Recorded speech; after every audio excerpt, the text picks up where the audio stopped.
আজকে যাইতেছি মা গঙ্গার সানো আজকে চৈত মাসে 22 তারিখ আজকে যাই এক ডুবে সব পাপ মুসলিম গেলাম আজকে। ও ঠাকুর সাহেব, ও ঠাকুর সাহেব নমস্কার। নমস্কার।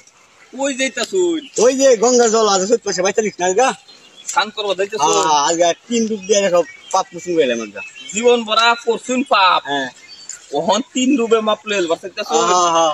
এই কি আইনেরা বুঝি বিধান?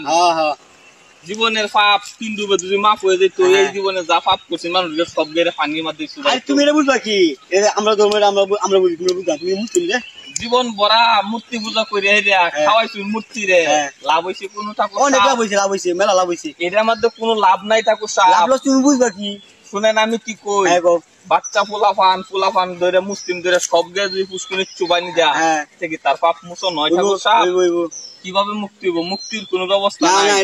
এই জীবন ভরা যদি এই পাথরের মূর্তি রে যদি কিছু দিলে খাওয়াই দিন গুল্লাই রে তবু কোন ফায়দা পাইতেন না। এই উপরওয়ালা একমাত্র আছে, তার স্মরণ করুন, ভবিষ্যতে কাজে লাগবে ঠাকুর সাহেব।